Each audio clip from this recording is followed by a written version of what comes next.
حي على الفلاح حي على الفلاح الله أكبر الله أكبر لا إله إلا الله.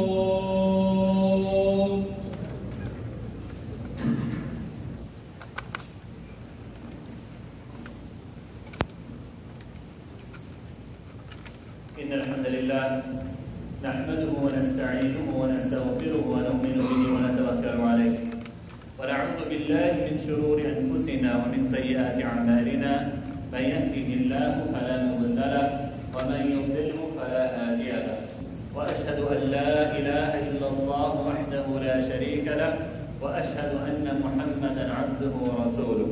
قال الله تبارك وتعالى في كتابه العزيز بعد أعوذ بالله من الشيطان الرجيم بسم الله الرحمن الرحيم يا أيها الذين آمنوا اتقوا الله حق تقاته ولا تموتن إلا وأنتم مسلمون.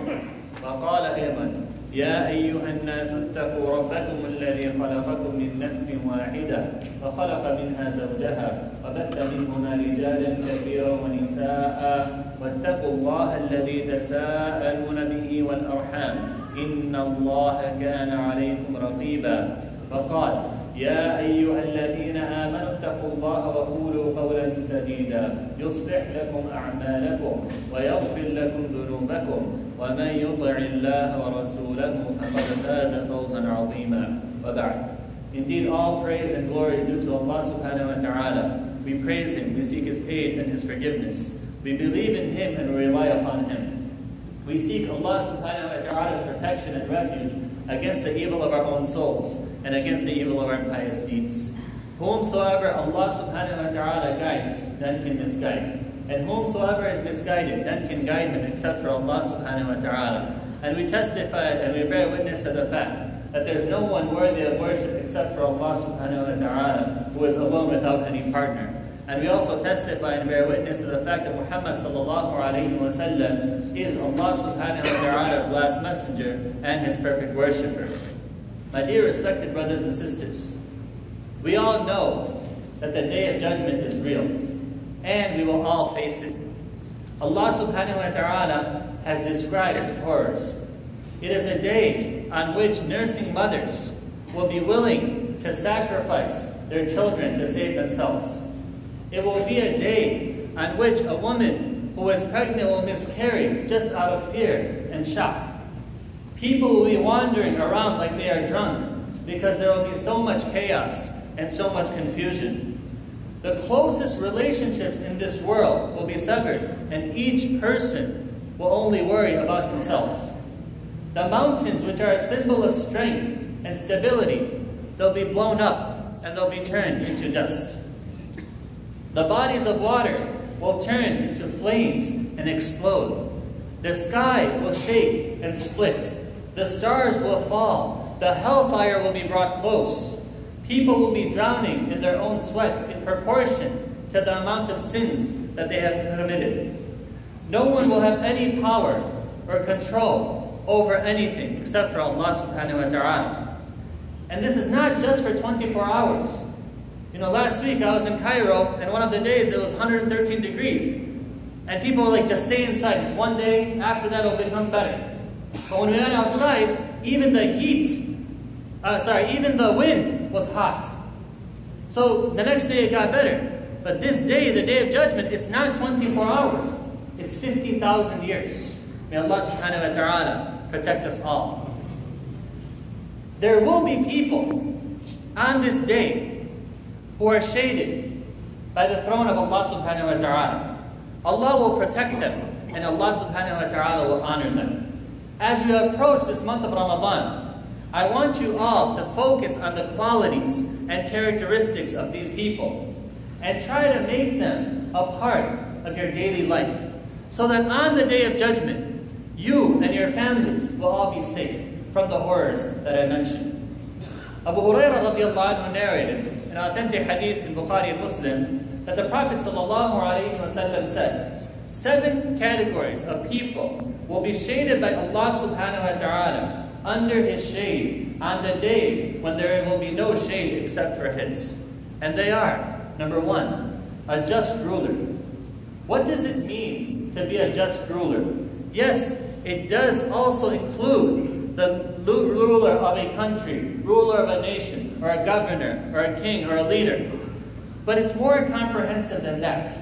The scholars have mentioned that any authority that a person has, if he's fair, if he's just, this hadith encompasses him. We all have certain types of authority. In our house, we have authority. At our workplace, we have authority. Are we fair when it comes to this? Are we just? You know, subhanAllah, psychologists say that one of the most devastating consequences of parents being unfair in regards to their children is that it develops jealousy between the siblings. And sometimes this leads to very, very serious problems and consequences. So as parents, as grandparents, are we fair between our children and our grandchildren? Are we making sure that we're treating them properly? You know, a lot of times when we have domestic issues between husbands, spousal issues between husband and wives, a lot of times what's the root cause of that?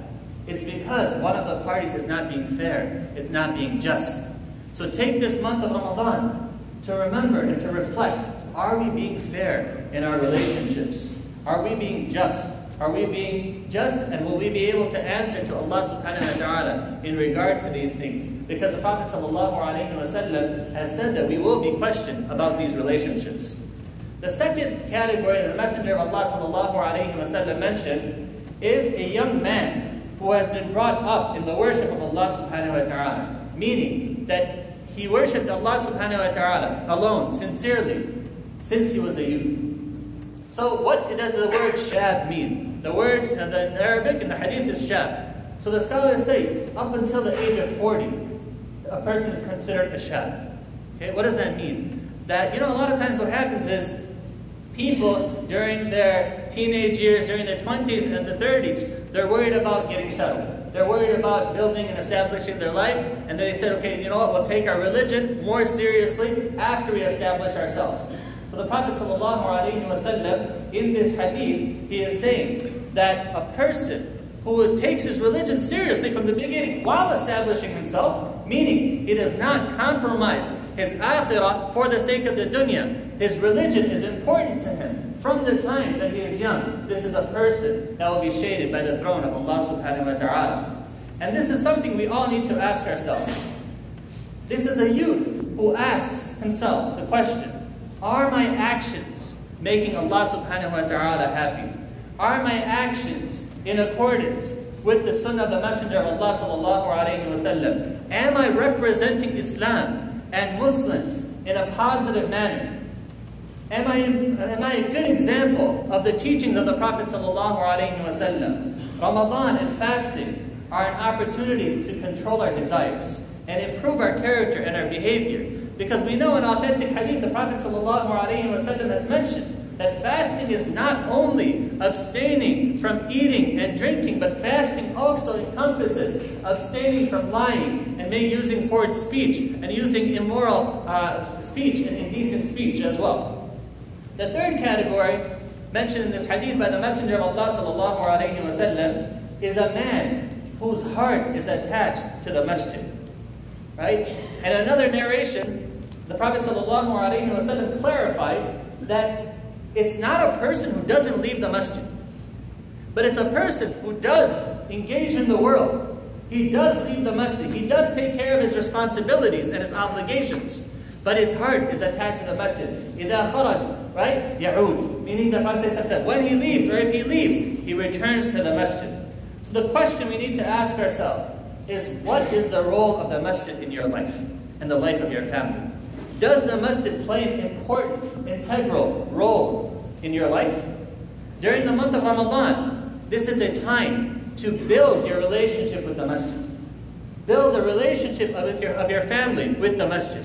During the month of Ramadan, we attend the salawat more, right? We attend iftar, taraweeh, and the masjid becomes the center part of our life. Every day we plan our day. Okay, what are we doing? We have to go to the masjid. Okay, even if we're going somewhere far away. Say we're going somewhere for iftar. Okay, where's the masjid? Where can we pray Isha? Where are we going to pray Taraweeh? So the masjid has to play an important role in our lives. And that is why the Prophet ﷺ, the first thing that he established, as well known in Medina, is Masjid al-Nabawi, because that plays the central role of a Muslim society, in a Muslim society. The fourth category, mentioned by the Messenger of Allah ﷺ, are two people who love each other only for the pleasure of Allah subhanahu wa ta'ala, and when they meet for Allah, and when they part for Allah subhanahu wa ta'ala. Two people whose relationship is not based on worldly benefits. Their relationship is not based on self-interest, meaning that if I'm nice to this person, what can I get out of it in this world? If they advise each other, they do it because they want good for each other. They do not take things personally, but understand that they have an obligation and responsibility to want good for each other. Their relationship is the embodiment of the hadith of the Prophet ﷺ, which is well known. None of you truly believes until he loves for his brother what he loves for himself. And this is how they treat each other. This is how they treat each other's family members. Right? If you want someone to be nice to your family and your children, treat other people's family and their children nicely. And this is what this hadith is referring to. During the month of Ramadan, while you are attending the masjid for Taraweeh, for iftar, build relationships based on the pleasure of Allah subhanahu wa ta'ala. Say salam to each other. Smile at each other. Smell nice. Maintain good manners and etiquette. And you will develop relationships based on the pleasure of Allah subhanahu wa ta'ala. And if these relationships are truly based on the pleasure of Allah subhanahu wa ta'ala, sometimes they become even stronger than familial bonds. And this is what happened to the companions radiallahu anhum. When they accepted Islam, who supported them? Who took care of them? It was their fellow brothers in faith. The fifth category mentioned by the Prophet ﷺ is a man who refuses a call of a charming woman of noble birth to commit zina or inappropriate relations with her, and he says, I am afraid of Allah. This is a great test. A woman who is beautiful, she's powerful, right? In a sense that men would never be able to approach her. But in this scenario that the Prophet ﷺ is explaining, she's the one approaching the man to commit haram. And the scholars say, what's the benefit of the Prophet ﷺ describing her as noble and as beautiful and powerful? Is that there is no risk of getting caught in terms of the world. But what stops him? The only thing that stops him from embarking on this act, which his passions and his desires are pulling him towards, is the fear of Allah subhanahu wa ta'ala. When we are fasting, there are many opportunities that we have to break our fast without anybody knowing. What prevents us from doing so? The awareness of Allah subhanahu wa ta'ala watching us. The awareness of the fact that the angels are recording our actions. So fasting is an opportunity to train ourselves in all aspects of our lives. The sixth category, the Prophet ﷺ mentioned, a person who practices charity, who gives charity so secretly that his left hand does not know what his right hand has given. Right? He gives charity so secretly that one hand doesn't know what the other hand has given. We live in a day and age where we feel that everything needs to be broadcasted, everything needs to be tweeted. Do things that are only between you and Allah subhanahu wa ta'ala. Be sincere. And fasting helps us develop this sincerity. The Prophet ﷺ, he was the most generous of people. ﷺ. But he was even more generous in the month of Ramadan. So be generous. Inshallah ta'ala, by next week we should have a list of organizations that are going to be visiting our community. And they're looking for your help. They're looking for your support. So please give them whatever you can and help them as much as you can, inshallah ta'ala. Do not give to show off. but give so that you can fulfill your responsibilities and obligations towards Allah subhanahu wa ta'ala and develop closeness to Allah subhanahu wa ta'ala. And the last category mentioned by the Messenger of Allah sallallahu alayhi wa sallam is a person who remembers Allah in seclusion when he's alone and his eyes get flooded with tears. My dear respected brothers and sisters, Ramadan is a time to reflect. Throughout our life, there's a lot of hustle and bustle, right? You're going through, it's a constant flow. You move from one task to the other. Take a step back and reflect on your actions. Think about your status with Allah subhanahu wa ta'ala. Think about your status with your parents. Think about your status with your spouse. Think about your status with your children. Think about your status in the community. Why? Why am I mentioning all of these people? If I'm good with Allah, aren't I good with everybody else? Yes, but Allah subhanahu wa ta'ala will ask you in regards to all of these people as well. Think about your status with your neighbors, your colleagues, your co-workers. Because remember the hadith of the Prophet sallallahu alaihi wasallam, in which he mentioned sallallahu alaihi wasallam that 3 categories of people, there's no hijab, no barrier between their dua and Allah subhanahu wa ta'ala.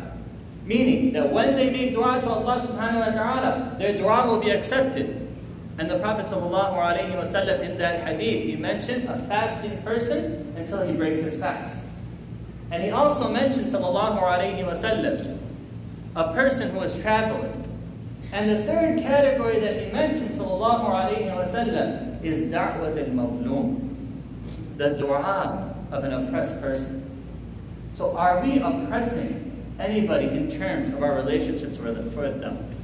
Are we being fair? Are we being just? Are we fulfilling our responsibilities and obligations towards Allah subhanahu wa ta'ala and towards His creation?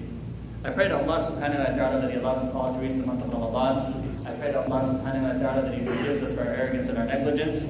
And I pray to Allah subhanahu wa ta'ala that He makes us all among those that are entered into Jannah al-Firdaus and free from the fire of hell. أقول قولي هذا وأستغفر الله لي ولكم ولسائر المسلمين من كل ذنب فاستغفروه إنه هو الغفور الرحيم.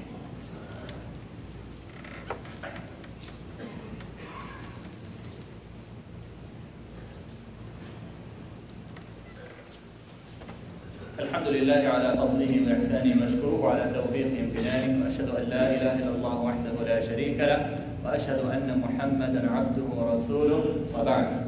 Reminder that the 7 categories of people, as mentioned in the hadith of the Prophet ﷺ, is a just ruler, a young man who has been brought up in the worship of Allah subhanahu wa ta'ala, a man whose heart is attached to the masjid, 2 people who love each other for the pleasure of Allah subhanahu wa ta'ala, and when they part for the pleasure of Allah subhanahu wa ta'ala, a man who refuses the call of a beautiful and charming woman of noble birth to commit haram, and he says, I fear Allah subhanahu wa ta'ala, a person who gives charity so secretly that his left hand does not know what his right hand has given, and a person who remembers Allah subhanahu wa ta'ala in seclusion when he's alone and his eyes get flooded with tears. Ramadan is an opportunity for us to develop our relationship with Allah subhanahu wa ta'ala and with the creation of Allah subhanahu wa ta'ala. The Prophet sallallahu alayhi wa sallam, during the month of Ramadan, the nights of the month of Ramadan, he used to review the Quran with Jibreel alayhi salam.